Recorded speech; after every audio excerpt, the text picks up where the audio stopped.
the status of international and comparative law with regard to that, and an effort that we at the Open Society Justice Initiative are part of to lay out global principles that would lie at the juncture of these two themes. So as I think is probably clear to everyone here, and as referenced by David and Guy earlier, national security is often one of the most powerful, if not the most powerful, justifications for secrecy. Sometimes where secrecy is justified, and other times where it is not. And sometimes this lies in explicit assertions of national secrecy, and other times in simply silence, particularly in areas where governments are not inclined to provide justifications for the non-disclosure of information. So I'm just going to start off by providing a few examples to demonstrate this. Amr Garbea is not here today from the Egyptian Initiative for Personal Rights. He was not the panelist who's not here because he was asking for 10,000 euros to present, but because of visa problems. And he said that this is obviously an issue that clearly resonates in Egypt, and gave a couple of poignant examples where activists and family members are struggling with tremendous difficulty to get access to information about the now 12,000 people who've been referred to military tribunals. The fact that the entire security sector budget is provided publicly as only one lump sum figure within the general budget with no breakdown and thus no knowledge about how the massive quantity of funds is spent, which is over $7 billion, which is used for intelligence, military forces, and also for security sector related companies that make things like cars, washing machines, and mineral water. No ability to know how that $7 billion US dollars is being spent. And according to Amr, the crux of the transition from the Mubarak regime to what comes next really lies in the question of how much Parliament and the public will really be able to hold the security sector accountable. But is also careful to note that in Egypt, if a freedom of information law comes to pass, and we heard from Toby this morning about some of the challenges to that passing, the bread and butter issues will of course be some of the first issues, although these national security sector issues will be some of the most contentious.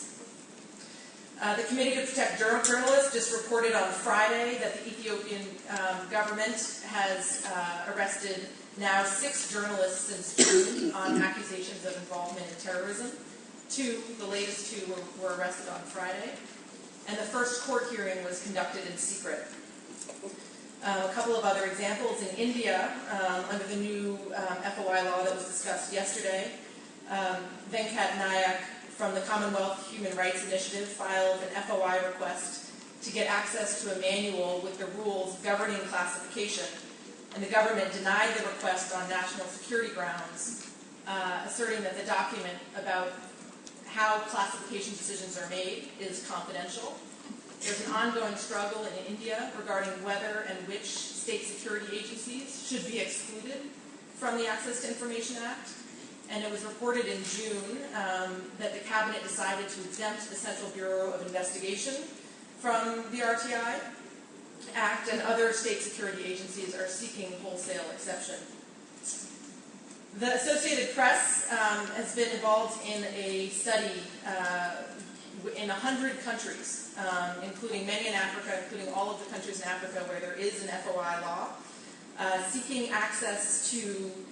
information about how governments are using new or existing terror laws to prosecute and convict individuals. This obviously raises lots of interesting questions and the potential for national security justifications for withholding of information. They just released the first part of the study, which outlines how these laws are being used, and in the next 1 to 2 months they're going to be releasing the second part of the study, which looks at how the transparency laws are coming to pass. And they definitely found that there are a number of countries that refuse to provide any information at all, and others that refuse to provide it with no justification, and others that refuse to provide it with justifications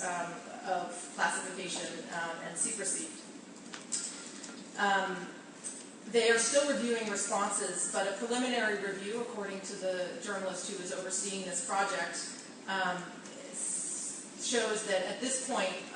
one African country government explicitly asserted national security-related justifications for the non-disclosure of information, and at least 9 countries just refused to provide any response despite repeated requests. And that's all I can say about that study, but you can certainly look. It will be out in the next 1 to 2 months. So with that as background, I'm going to provide a little bit of information about a project that we're engaged in along with a number of other people in this room to come up with global principles on freedom of information and national security.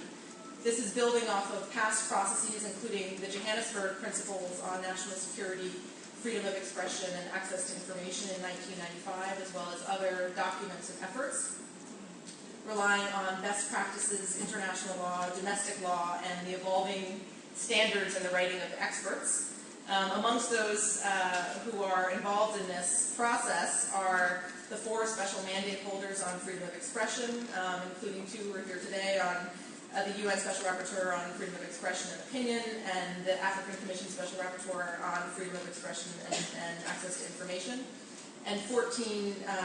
NGOs and academic centers, including within Africa, AFIC,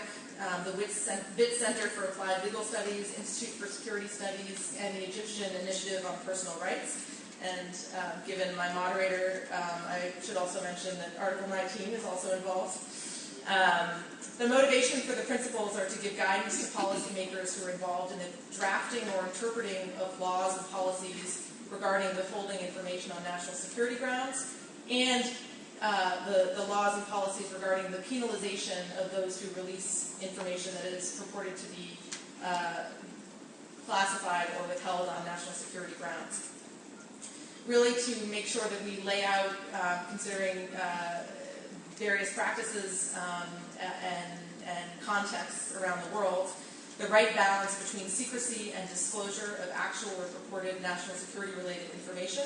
in recognition that, of course, some national security secrecy is warranted, but also that courts, as well as parliamentarians, and sometimes also the media and members of the public,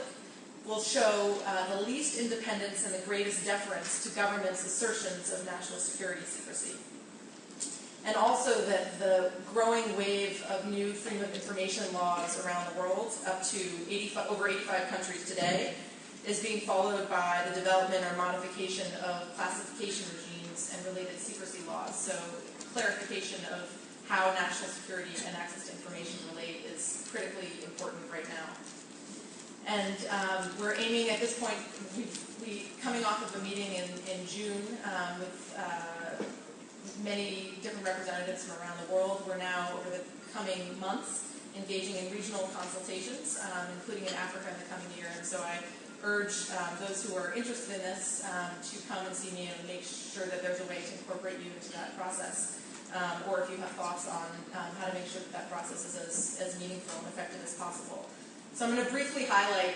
some of the most critical components of the principles. One is, as has been mentioned a number of times already, that the right to information is fundamental, and that restrictions on that right must be limited, they must be precise, they must be narrowly defined. And importantly, in a way that hasn't been done in any other document that we're aware of, there are categories of information that are of such great public interest that there is a presumption that they should be disclosed. This includes democratic participation in fundamental decisions, gross violations of human rights and serious violations of international law, and certain information concerning public health, safety, and the environment. So for these categories of information, assertions of national security secrecy will almost never be warranted. That there must be incentives for declassification, and the temptation otherwise is for continued secrecy, which is something we see around the world. And importantly, and a complicated issue, and that is certainly coming up quite a bit within the conversation around the Protection of Information Bill or the secrecy law that I'm sure Ronnie Castros will speak about later. There must be a whistleblower protection regime, and from the principles and evolving standards of law, it's the current draft, and it's our assertion that this must include protections for both the government staff, who are the whistleblower, and in certain contexts, and different standards for the media or other members of the public who provide the secondary disclosure. So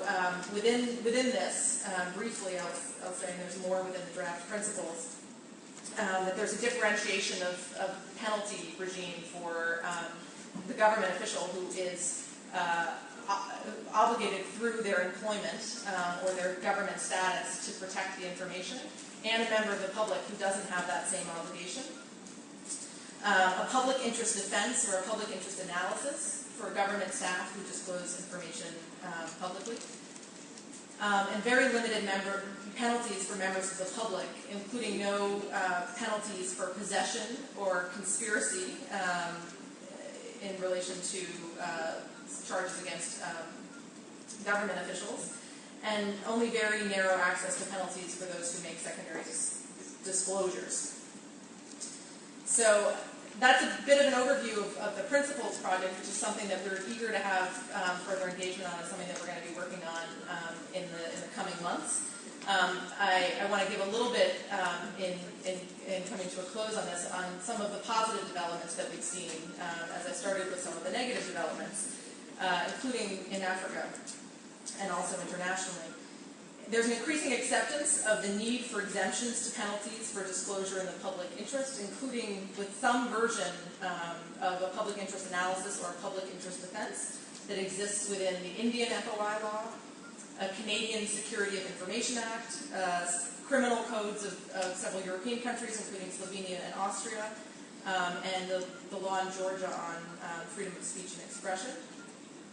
There was an important Human Rights Committee decision in March that introduced a public interest analysis in consideration of a government's assertions of national security secrecy related to information concerning the death penalty. And there's an important European Court of Human Rights decision in 2008, which was the first decision of the European Court dealing with a civil servant who publicly disclosed internal information. And the European Court held that the sacking of that individual violated his right to information, and used a public interest analysis in its decision. In Africa, and I think this was mentioned this morning by Henry Maina, there's a recent Kenyan case from July of this year, Kariuki versus the Attorney General, where in the context of a case that was brought by the former commander of the Kenyan Air Force challenging unlawful arrest and imprisonment, the court compelled the Department of Defense to provide information on salary and allowances, relying on Kenya's constitutional right of access to information and asserting unequivocally within that context that, quote, the defense forces are subject to the Constitution and there's a constitutional right of access to information. And colleagues in Nigeria have confirmed that they're now also in communication with government officials who work on national security issues regarding efforts to now better align national security laws in Nigeria in the context of the new Freedom of Information law there as well, which some others in this room may know about in addition. And I must mention also that in Latin America, although we don't talk about that much within this context of this conference, there's an increasing recognition of a right to truth. Essentially a recognition that certain categories of information are so important both to victims and to society that they must be presumptively disclosed regardless of national security assertions. This is by the Inter-American Court of Human Rights, Inter-American Commission of Human Rights, and now a growing number of domestic courts in Latin America. So in conclusion, I would just assert that in this evolving and very important context, that there's a recognition that there's not one clear public interest, but that there is a public interest in disclosure, and at times there's a public interest in secrecy. And there's the idea of the principles and the idea of the discussion on this is not an assertion that there is never a justification for secrecy, but rather a requirement that any limitations on freedom of expression and the right to information must be very narrowly circumscribed and very specific in order for them to be legal, certainly under international law and also under most domestic laws. Also in order for them to serve their purpose of protecting national security and for them to be effective. I think one of the lessons from Wikileaks, although Wikileaks is not here, is that when everything is classified, or when huge quantities of information